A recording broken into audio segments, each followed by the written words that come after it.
Welcome to another episode of From Guest to Great. And today we have Tafara Chingwe. I hope I said it right. And yeah, he's from Fifth Dimension. Fifth Dimension, which I think he will tell you a bit more about Fifth Dimension. So let me hand over to him to introduce himself a little bit. Sir, can you please tell us a little bit about yourself and your club? Thank you so much. Good afternoon. My name is Tafara Chingwe. I am the president of Fifth Dimension. So Fifth Dimension Toastmasters Club rose from the ashes of Mariswe Toastmasters.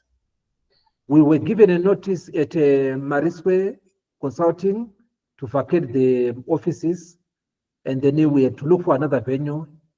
And fortunately, we managed to get a venue at Dimension Data.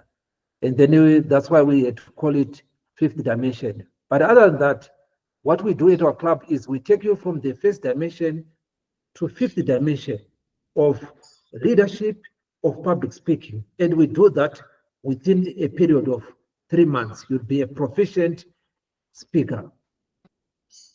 Okay, I like that. I like that claim, and I like the structure. You've got a membership journey that I think a lot of clubs have sort of lost out on. They just put a member in and they leave the member to their own vices to just load themselves or speak, and there's no guidance, there's no lack of KPIs. So I like the fact that you guys have a whole pathway to say in 3 months we'll take you from here to here, and that means there's a set program. But since you've been president, I'm gonna say president because you've been president, VPE, VPM in that club. But since you've been president, how has your perspective on the members' journey been? Well, since I've been a president for Fifth Dimension, which is now the second month with Fifth Dimension, the experience for our members is we always try to handhold them, show them the ropes, and empower them so that they can start their journey. One thing that I've seen is that there is always a disengagement when a member joins. The orientation is not taken seriously. We don't onboard the members correctly. And then the members, they take long to hit the ground running. So with us, what we've done is that when a member joins, immediately we do member orientation. We take them through the paces, onboarding onto pathways, and then we encourage them to start their journey, to start delivering those speeches. And though this club is very young, and we've been struggling even when we're Mariswe Toastmasters, but we already have got, we are already distinguished ready as a club. We already are on going to six DCP goals. So that's what we have achieved, and we still have got more to give within this month. That's what I'm saying. As a club, we've done quite a lot, and as a president, I'm really excited to see the members taking their roles and growing within the club. There's already milestones that we want to achieve as a club. And as a president, I do support members. I encourage members to take up roles. I actually engage with the members one-on-one, to ensure that they are gaining something out of their investment. When they invest because they want a return on investment. And I always encourage them to tell them that, you have to be sweating your investment so that you get a return. Don't just be a spectator, don't just be an onlooker. Be part of the program and grow. That's a very nice way of saying it, and I think that membership orientation is a lag. We don't do it enough. When I joined, and I've said this countless times, when I joined, I had a VPM and a VPE get me on a call, and we did member orientation. They tried to figure out what my goals were, what I'm trying to achieve in Toastmasters, and then they also took me through pathways. What does pathway entail? How do I select a path? But unfortunately, I was a little bit too forward. I had already selected my path. because I was tinkering around with the system, but they showed me around, and I'm glad we've got senior Toastmasters like you that are still keeping that alive. And also, I'm hoping that we pass it on to everybody else so that they see that membership orientation is so important. So thank you for highlighting that. What strategies do you use to attract new members? Like you said, you're distinguished already. We're gonna get you to be distinguished. Let me just say, we're getting you to be distinguished. So what strategies do you use to attract new members? One thing about me is that I am a hardcore salesperson. I believe that if you are going to attract members, you need to do those calls. You need to make a call to the member, to the prospective member, explain to them what Toastmasters is all about, explain to them about the benefits of them joining Toastmasters, and you have to close the member. That's the first thing that I do, the hard calls, the cold calls, I do those things. Secondly, we also make sure that we are on the online space, on the social media. On Facebook, we are there. WhatsApp, we are there. Instagram, we are there. LinkedIn, we are there. So that's what we do. And when we are approaching members, we use different methods. Sometimes we just post a message. Sometimes I record messages that I post on social media. And sometimes I use the posters to invite people to a meeting. And when somebody has responded, that's when I go and now start with them, to talk to them, to now close them, and also to give them insight of what they can expect in a meeting.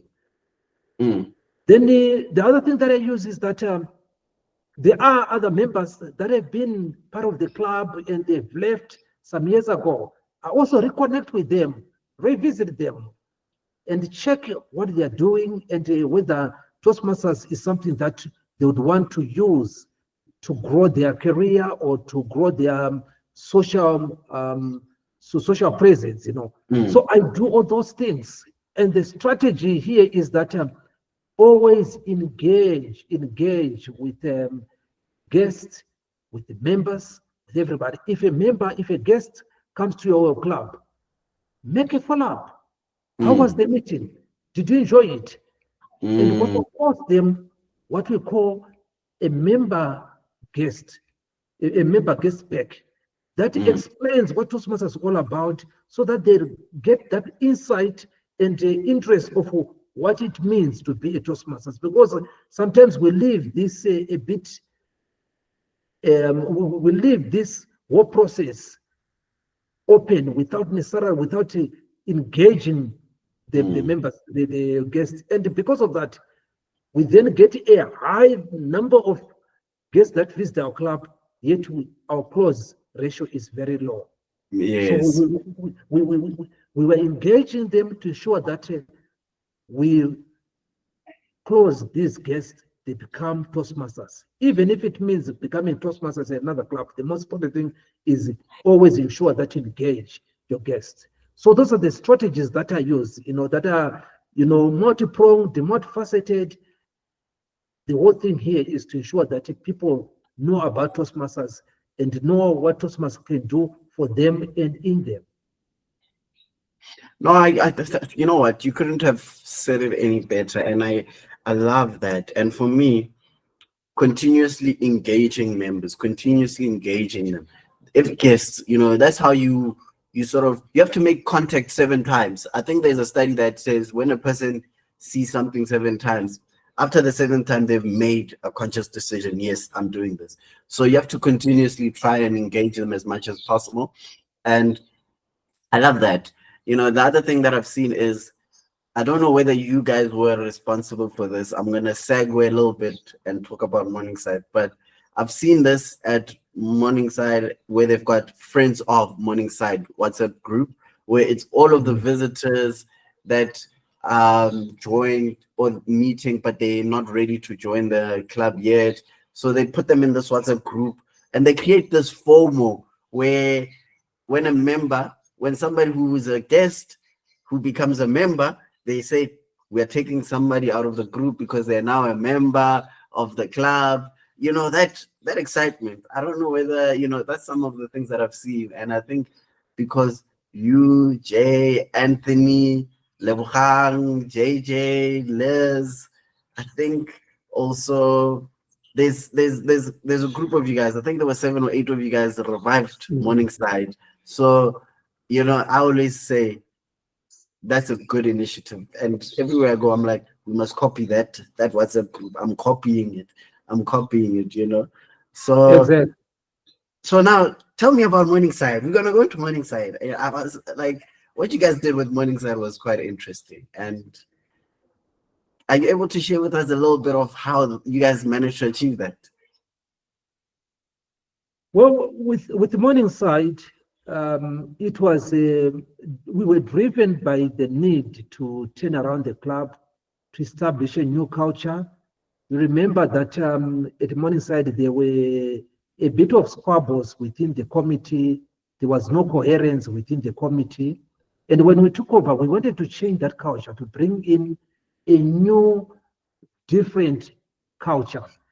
And when I joined, when I became the member of Morningside, I was fortunate to join there with Tandwafika Chabalala, a very accomplished Toastmaster who is a former District Center for International Public champion.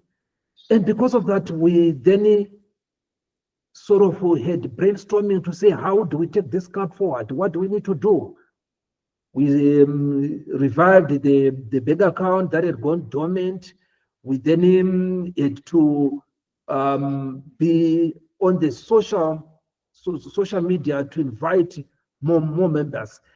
But then as we're doing this, one thing that made us win was the fact that we were selling the in-person meetings. Remember, we're coming from COVID in era, where people were now more online, and then we shifted that to in-person. We saw the online, the need for people to be in-person, because this is where you actually gain a lot, you grow a lot when you are delivering to a live audience. And that made a difference, because most of the people were now already fed up with they were overwhelmed by the online space, and they started coming in person. And once we've done that, we've seen that the club is now taking shape. The area director, Anthony, managed they need to bring one of the game changers, Jay Scott. She came in there, ran with this project, introduced quite a lot of exciting programs within the club. We would celebrate when we sign a new member. We would acknowledge signing a new member, and also every meeting would recite Ubuntu, where we were saying we are one big family that has got its own value system, and we recited that. And through all those things that we introduced, we started now seeing quite a number of people getting excited, jumping onto the ship, and then growing. We also had quite a good depth of experience. Remember that time we had also Emmanuel Fairley. Yes. Very experienced Toastmasters.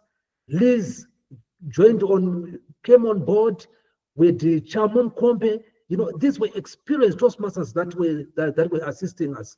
Lebogang, JJ came in with his skills of designing exciting posters and the like. And this whole team came together very nicely. We were so interlinked, and we worked together with a good cohesion. And because of that, we're then able to turn around the club. And I still remember those days, after a meeting, we'd then have time to wind up, get a bit social, make it a bit social. We would then, come together, discuss ideas, brainstorm ideas. And these were winning moments. And I could see that even the members that we started signing, they also had so much zeal. They wanted to run with this thing. And because of that, this momentum just continued growing. Each member bringing another member, each member teaching another member. And that's why we then grow to be where it is now. And I think this wave is going to continue pushing the club forward as long as the committee, the exco is united and they are continuously engaging the members. One side is the club to beat. They are on a very good trajectory. You know, I agree with you, and some may say I'm a bit biased when it comes to Jay. She's a friend of mine, and I do hold her dear. And her leadership style was an interesting one. You know, she wasn't even. There was times where she had to leave the country, but she still managed to hold the team together even when she was not in the country. So that whole work around together, I think it worked well. I mean, I was area director at that point, and I think I inherited a club that was working. It was the least of my worries from a KPI perspective, and I was so fortunate from how you guys handed us that club, because you had started working on it during Anthony's term. By the time I got it, it was almost like it's an autopilot. So you guys were unsung heroes, and I don't think we gave you guys enough credit towards what you guys did with that club. I mean, now they've got a former international speech contest winner, and they've got the current District 74 champion, and it's amazing, you know. And this, you guys, you know, without what you guys did for that club, I don't think we would have that.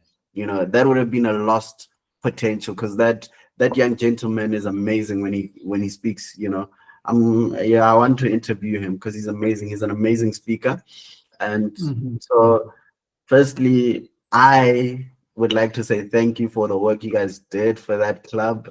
If nobody else has said thank you to you guys, you know, let me be the first one to say thank you, because that's definitely an amazing feat, and it was not an easy one. The bank was a struggle. I remember the bank was a struggle.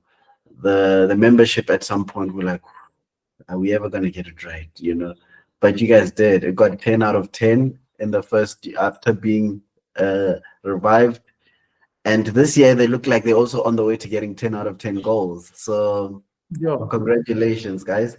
But let's get back to the interview. We can talk about Morningside all day. We hear about another miracle happening, you know, and I'm already seeing another Morningside coming out of fifth dimension. I can already see the excitement, man. I'm excited. So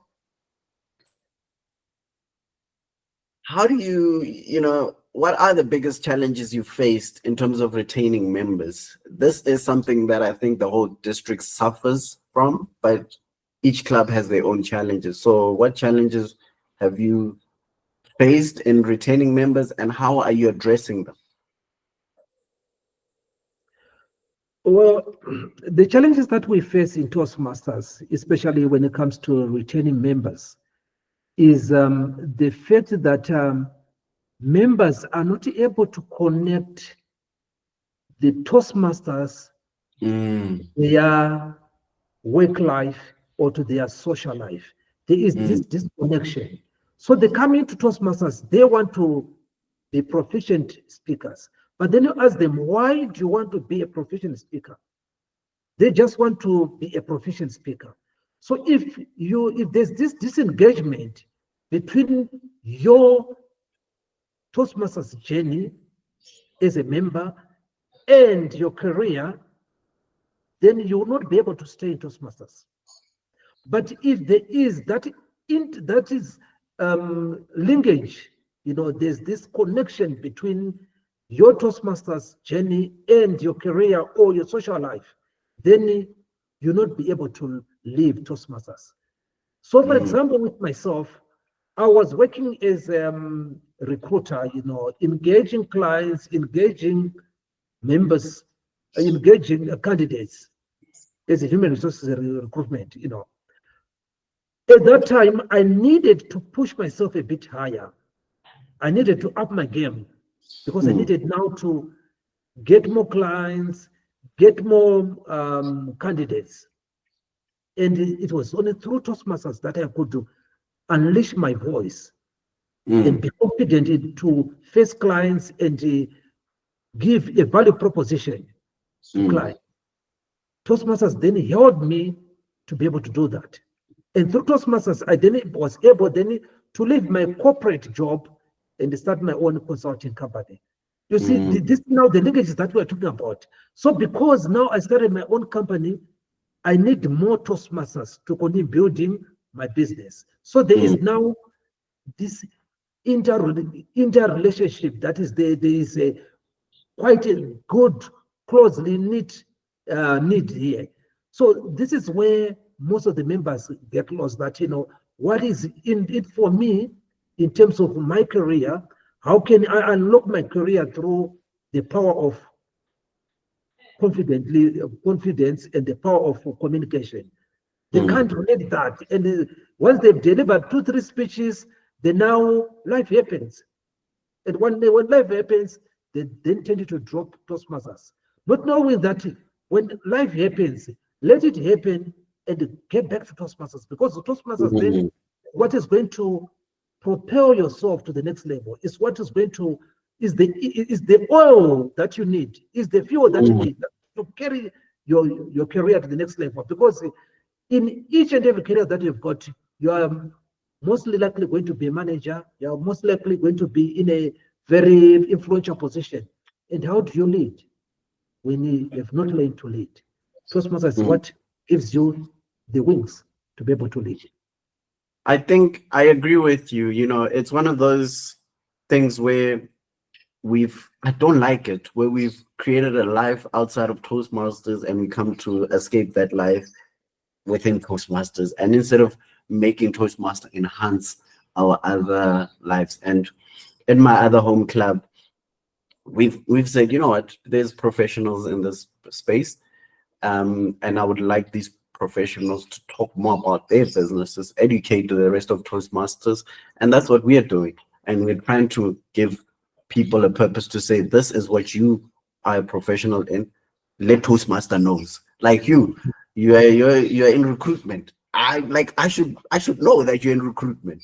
And I should know when something like this comes, I should be able to say, Enias, that's the person. That's the person. There's an opportunity for Enias, or Tafara.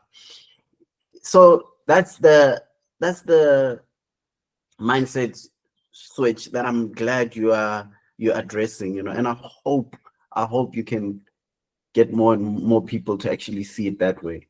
So please don't stop trying to fix it, because that's how we end up losing members in 2 years. Because after 2 years, they're like, well, I've already done my speeches. It's the end, and then they don't renew.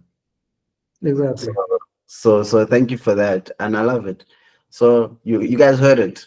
Make your Toastmaster life form part of your other life. Don't let it, be a separate life. What tools or initiatives have you used to help you increase the value for members?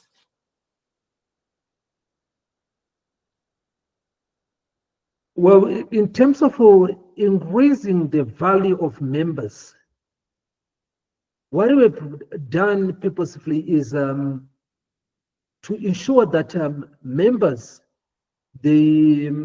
firstly, we understand the area in which they are engaged in terms of their work. And once we've done that, the next thing is we ask them to talk about their specific career to the members. So we put an accountant, and then we say, what is it that you want us to learn about accounting that you'd like to share to the members? We also have got somebody that is in property. We ask them to talk about property business. What is it that you want us to know about property? You see, this helps now to, and we also got an engineer that would talk about engineering, IT, what happens in IT, and all those things. So what then happens is that when you engage people at that level, they now get interested because we are sharing ideas. And these ideas are the same ideas that you you might need to pay for to get these ideas. But in Toastmasters, you then tend to get them for free, and you can use them to influence your children, to influence your circle of influence with this information. The other area that we've looked at, that we are currently implementing at our club, is asking members to take up leadership positions. We talk to them so that they can then now start growing, not only in public speaking, but also in leadership. Because you can be a great speaker, but if you don't know how to manage the business in terms of leadership, then you fall short. You then require somebody to manage that facet. A complete speaker should be able to know how to lead and also to speak. In that way, you then become somebody who understands the whole facet of the business. And further to that, we also encourage people to network, create this network, know what somebody is doing in their own career through networking, and create that network with the different members. This enhances your career, because the whole thing is that, as I said, we need to connect your Toastmasters journey with your career or with your social life, so that it becomes worthwhile for you. I think that's lovely, man. I love it, guys. We spend 8 hours at work, and we should be able to love what we do at work, and Toastmasters should be a channel for us to find love in what we do and be appreciated. So thank you for that. I love that. And you touched on something that I'm a bit passionate about. It's, apart from membership, I'm passionate about membership, but this one also touches home, is that we burn through leaders in Toastmasters because we rely so much on a select few. How do you think we can address that as a organization? Could you come again on that? We burn through so many leaders because we rely so much. You'll find that, for example, I'm going to use you as an example, and I don't want us to burn through you. We will have a president who's a president, treasurer, VPM, and by the end of their term, they want nothing to do with Toastmasters. They're tired. How can we, as an organization, help each other not burn through leaders? Because we've got so many leaders with potential, but we just burn through them. One thing that is critical as a leader is create a team. Create a team that you work with. If it's not possible, then give yourself time to create that team. Because without a team, you tend to get burned out, especially if you are in Toastmasters for yourself. You see, we have been so programmed to think about what you call WIIFM. What's in it for me? You see, everybody's asking that question. If I become a president, a VPE, and a treasurer, what's in it for me? But then we should move away from that and then say, what is in it for them? Now we are now talking to the members to say, how can we leave a legacy? How can we leave a legacy? How can we touch lives? How can we change and transform? Will we not be excited to say somebody was not able to deliver a speech? We had glossophobia, and now this person is like a butterfly flying without any problems. That should energize you. So the problem here is that when a leader gets burnt out, it's because they look at serving Toastmasters as a job. When you're in Toastmasters, you need to love the members. You need to have that culture of care, like what Granny B says. Love your members, because when you love your members, you want to get irritated by them. You won't have the drain of your energy. Every question that you that you ask by a member, it energizes you. So with me, I don't have any problems. I can actually run the whole club alone for the whole year without getting, because my programming is saying I'm doing this for members. I want to see people occupying spaces. And one thing that I always say is that for us, when I say us, mostly Africans, is that we don't get these opportunities to lead in the corporate environment. Sometimes later on in life, that's when you think that maybe let me start a company, maybe let me start this. But then what we're trying to do here is that we want people to be able to be confidently able to start a company even within a year of getting employed. That's what we want. Because now you can only do that when you can communicate ideas, when you can lead. And the Toastmasters gives you that platform to be able to do that. So when you see people excelling, for me, that gives me energy. That's why I remain in Toastmasters. You know, I've been in Toastmasters for more than 12 years, going into 13 years. And I don't even, the time that I worked in Toastmasters, and now that I'm 12 years in Toastmasters, my energy levels keep just going up. Every challenge that I face, and I overcome it, I get excited. Like right now, when talking about Morningside, when I see Morningside and we've produced the champion of District 74, I met him, he came to our club and delivered a speech. I said, we actually were the ones that were very instrumental in turning around the club. And when you see that if we let it collapse, we were not going to have a champion there. So that's the one thing that makes me get up there, get excited, and build clubs without losing the energy. I actually get more energetic when I see members growing. No, I love it. I love it. You know, and Chris has this saying. He says, Toastmasters is where you get to learn real life experience without real life consequences. So you can break things as in leadership, and you won't get the consequences of real life, you know, that you would get in real life. So if you are looking for leadership opportunities to learn and grow, this is the space. Take up a leadership opportunity. Be a VPM, be a VPPR, secretary, treasurer, sergeant at arms, president, whatever. This is where you get to learn. And you can always link this to your job. If you're an accountant, be a treasurer. Or if you're looking to work on your marketing skills, be a VPPR. So there's opportunities for people to learn and grow in this space. Now, sir, we're almost at the end. I've got 2 questions for you. What advice would you give to that new VPM or president that are trying to grow their membership base?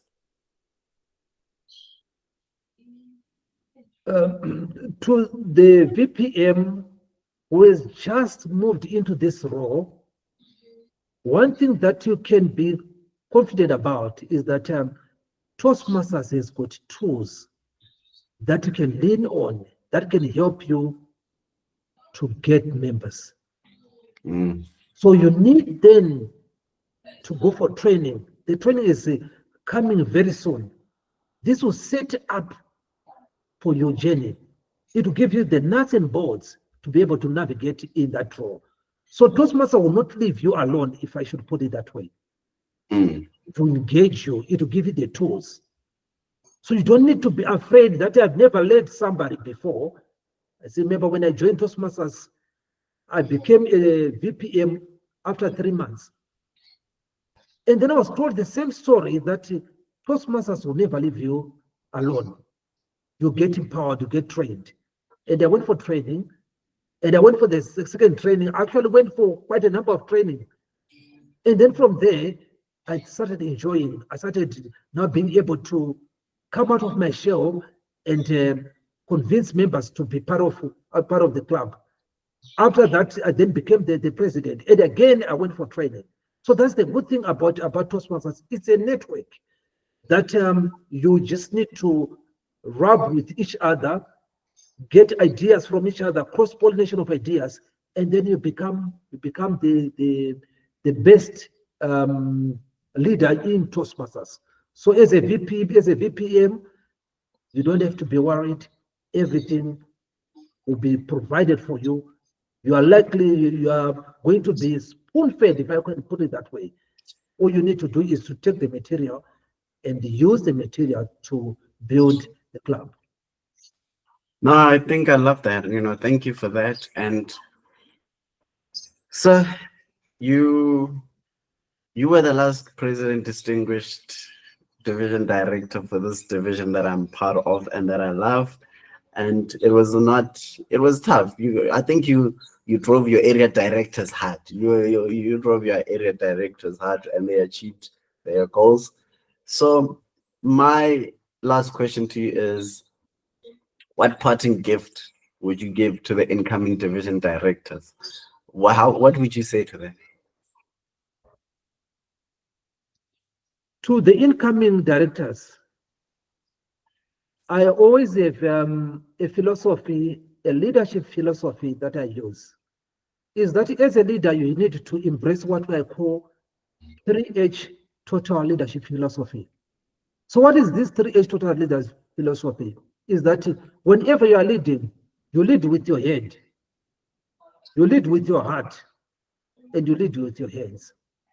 Don't just lead with your hands. When you need the heart to apply your heart. And when you need now to unlock the power of your mind, use the mind. This is the 3H total leadership philosophy. Oftentimes, we've got leaders that are highly engaged, highly involved, but the way then they communicate with the members, sometimes they communicate in a very maybe authoritative way, in a very dictatorial way. This is the heart of leadership. Oftentimes, we've got leaders that are very much engaged. They know that they need to be engaged, but at the same time, they don't have the heart for the members. So instead of them persuading, motivating members to perform roles, they become pushy. They become very dictatorial. And then you start now losing members. The club now starts bleeding because you are failing to connect with the members heart to heart. You are failing to do that. When you're supposed then to use logic, for example, it could be in the part of the exco, or it could be one of the members that has got maybe one of the loved ones pass on in their family, and you are the leader there, you just leave it like that. You don't say anything. So this member now, when they come back, because you're not able to touch their heart, when they come back, they will leave. Because you're failing to relate with the members. You're only focusing on Toastmasters. So as a leader, as a division director, understand your council, set the tone with a clear vision that you run with. That you run with, a clear vision that you articulate and you run with. Once you've done that, have meetings in between where you then track the goals that you have set. Ensure that all your presidents and the area directors, they are all aligned in terms of their goals and they are within their goals. If there are any challenges, ensure that you understand the challenges, motivate them, give them more energy, and give them more reason to remain in Toastmasters. With these things, if all the things are aligned in terms of leadership imperative, in terms of engagement and taking corrective action, definitely as a division director, you'll then be able to achieve the goals that you set. Because this gives you an overview of the whole division from each and every club. As a division director, don't be afraid to get your hands dirty. If it means going right into a club where there's a challenge, be there, support them. Don't say, I'm way above this and I'm not going to be involved at a club level. If a club disintegrates, the division director, it will be your problem, because you're the leader, the overall leader. So you need to go in there and help them. So that's what we did at Morningside. I was a division director, but I was there. I got my hands dirty. 4 Ways Fire Brands, the same thing again. They had a big challenge. I went in there, assisted them, and then we then had to move the club to Indaba Hotel. And now it's just a history, because now they are flying. And that's the same thing again that I did with Bryson Breakfast. They were having challenges. I went in there, I supported them, I worked with the president, and we turned around the club. So this is what you do as a division director. Thank you. Thank you, sir. I had to turn off my video because I don't want my video or my connectivity to mess up with that flow. Because honestly, you left us with some serious gems. So thank you. And once again, man, encourage your members and get those guests to be, go from guest to great. It starts with you in a club. This is how we create great leaders. This is how we create great speakers. Starts with the club. Don't think you are not important. You are important as a club and should nurture that. You're doing a great role. Thank you, sir.